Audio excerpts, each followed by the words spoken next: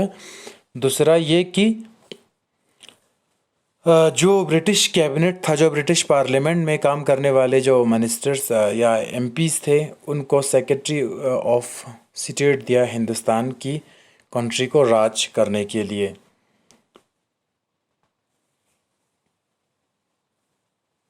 اس کے علاوہ آج تک جو گورنر تھا برٹش کا، اس کو گورنر کہتے تھے کیونکہ وہ ایسٹ انڈیا کمپنی کے انڈر کام کرتا تھا، لیکن 1857 کے بعد گورنر کو گورنر نہیں کہیں گے بلکہ اس کو وائسرائے کہیں گے، وائسرائے آف انڈیا، ٹھیک ہے، کیونکہ اب یہ وائسرائے کیا کریں گے، ڈائریکٹ برٹش سرکار کے انڈر بیٹھ کر ہندوستان کے اوپر راج کریں گے، لیکن آج تک ایسٹ انڈیا کمپنی کے انڈر بیٹھ کر کام کرتا تھا۔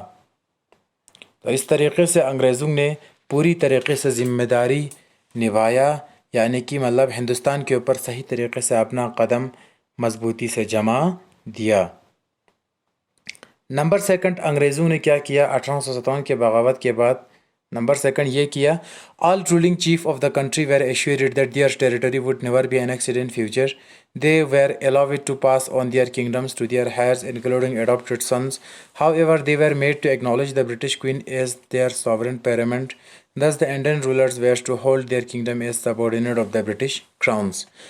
آج تک 1857 تک ایسٹ انڈیا کمپنی کے دور میں کیا ہوتا تھا، کسی بھی ہندوستانی کو فار ایگزامپل کوئی اگر ایک بادشاہ ہیں، اس کے مر جانے کے بعد اس کی بچی یا اس کا بچہ جو ہے بادشاہ بن جاتے ہیں، اس کی سلطنت کا سکسیسر بن جاتے ہیں، وہ اس کو ملتا تھا۔ لیکن انگریزوں نے کیا کیا تھا، ان کو بین لگا دیا۔ اگر کسی کا زمین ہے تو اس کے مر جانے کے بعد اس کے بیٹے کو ملنا چاہیے، یہ سیدھی سی بات ہے، لیکن برٹش نے ان چیزوں پر روک لگا دیا۔ اگر کسی کا باپ مر جاتے ہیں تو برٹش اس کی بیٹے کو زمین نہیں دیتا تھا۔ لیکن ابھی 1857 کے بعد برٹش نے یہ رول بنایا کہ جتنے بھی کنٹری کے رولنگ چیفز ہیں، جتنے بھی لوکل رولرز ہیں ہندوستان میں رول کرنے والے، ان کو کہا کہ آج کے بعد تم لوگوں سے ہم زمین نہیں چھینیں گے، تمہارا جو پراپرٹی ہے وہ تمہیں فیوچر میں ملے گا، ٹھیک ہے، یا تمہارا جو خاندان ہے وہ اس کو بھی پراپرٹی ملے گا، اس کے بعد اس کے آنے والے بچوں کو پراپرٹی ملے گا، یا ایڈاپٹڈ سن ہی کیوں نہ ہو، تم سب کو اپنے خیر کا یا اپنے آبا و اجداد کا، اپنے دادا پردادا کا پراپرٹی ملیں گے، لیکن تمہیں کرنا کیا ہے، ہمارے پارلیمنٹ کے اندر بیٹھ کر ہمارے ہی حکم پہ تمہیں کام کرنا ہے، ٹھیک ہے۔ اور برٹش کوئین کے حساب سے اور ہمارے پیرامنٹ ساورنٹی کے حساب سے، برطانیہ کے پاور کے حساب سے تم سارے انڈینز کے بادشاہوں کو کام کرنا ہے۔ اگر تم ہمارے انڈر بیٹھ کر کام کرتے ہو تو تمہیں تمہارا سارا حق مل جائے گا۔ تو بہت سارے انڈین رولرز نے یہ مانا اور اس کو ایکسیپٹ کیا اور برٹش کے انڈر کام کرنا پسند کیا۔ It was decided that the portion of Indian soldiers in the army would be reduced and number of European soldiers would be increased. It was decided that instead of recruiting soldiers from Awadh, Bihar, Central India and South India, more soldiers would be recruited among the Gorkhas, Sikhs and Pathans. یہ decide کیا گیا کہ ہندوستان کے soldiers جو آج تک زیادہ تھا، برٹش سرکار کے انڈر کام کر رہا تھا، اب یہ ڈیسائیڈ ہوا 1857 کے بعد یہ چینج کیا گیا کہ آج کے بعد ہندوستان کا فوجی کم رہے گا، برٹش کا فوجی ہندوستان میں زیادہ رہیں گے، ٹھیک ہے۔ تو ایک یہ چیز۔ دوسرا، آج تک اودھ، بہار اور سینٹرل انڈیا اور ساؤتھ انڈیا سے ہم نے فوجی لیا تھا ایسٹ انڈیا کمپنی کے دور میں، لیکن آج کے بعد ہم گورکھاس، سکھس اور پٹھانس کو لیں گے تاکہ یہ ہمارے کیا کریں گے، برٹش نے سوچا کہ یہ ہمارا کہنا مانیں گے، تو سارے فوجیوں کو چینج کر دیا اور ہندوستانی فوجی کم رکھا، برٹش کا یعنی کہ یورپین فوجی زیادہ رکھنے کا ڈیسائیڈ کیا۔ The land and property of Muslims was confiscated on a large scale. They were treated with suspicion and hostility. The British believed that they were responsible for the rebellion in a big way. 1857 کے بغاوت کے بعد سب کچھ تقریباً British کی ان کی ہی نظر میں اچھا ہو رہا تھا، لیکن انہوں نے کیا کیا، یہاں پر اوپنلی مسلمز کے خلاف ظلم کیا۔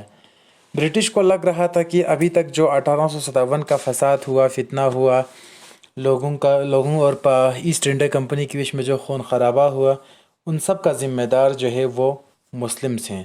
تو برٹش نے اوپنلی یعنی کہ کھلے طور پر یہ بتا دیا کہ مسلمس کو لینڈ اور پراپرٹی دونوں نہیں ملیں گے۔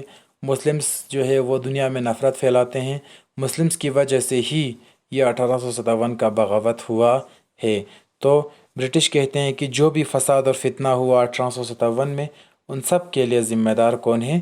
ہندوستان کے مسلمس ہیں۔ تو مسلمس کو کچھ بھی رائٹس نہیں ملیں گے۔ نمبر 5 کہتے ہیں کہ British decided to respect the customary religious and social practice of people of India. 5واں نمبر میں کہتا ہے کہ انگریزوں نے یہ بھی ڈیسائیڈ کر لیا کہ آج کے بعد ہم تمہارا کسٹومری رائٹس اور جو باقی سماجی پریکٹسز ہوتے ہیں ان کا ہم ریسپیکٹ کریں گے، ان کو ہم ختم نہیں کریں گے، ان کو ہم بچائیں گے۔ تمہارا جو ہندوستان کا مذہبی اور سماجی جو بھی چیزیں ہیں وہ سب تم آرام سے کر سکتے ہیں۔ نمبر 6 کہتے ہیں کہ policies were made to protect landlords and zamindars and given them security of rights over their lands, thus a new phase of history began after 1857۔ جو بھی ہندوستان کے لوکل لینڈ لارڈس اور زمیندارز تھے، ان کو بچانے کے لیے برٹش نے پالیسیز بنایا اور ان کو سیفٹی دیا، ان کو سیکورٹی دیا اور ان کو اپنے زمینوں کے اوپر حق دیا۔ تو برٹش کہیں نہ کہیں لینڈ لارڈس اور زمینداروں سے اچھے سلوک اس لیے کرتے تھے کیونکہ وہ لینڈ لارڈس اور زمیندار سے ٹیکس ویکس کا جو شیئر تھا وہ برٹش کو بھی جاتا تھا۔ تو 1857 سے اگر ہم دیکھیں تو یہاں سے ایک نیو فیز آف ہسٹری شروع ہو جاتے ہیں، ٹھیک ہے۔ تو ڈیئر اسٹوڈنٹس، اس چیپٹر میں ہم نے سب سے پہلے دیکھا کہ کس طریقے سے ہندوستانی ڈفرینٹ ریجنز سے جوش میں آ کر یعنی کہ انتھوسائسٹکلی جذباتی طور پر ہندوستان کے میرٹھ، دلی، کانپور، اودھ، بہار، ساؤتھ انڈیا، سینٹرل انڈیا، ہر جگہ سے بادشاہوں نے یعنی رولرز نے، ڈفرینٹ ریجنل رولرز نے برٹش کے خلاف فائٹ کیا اور بہت سارے لوگوں کو پھانسی بھی دے دیا۔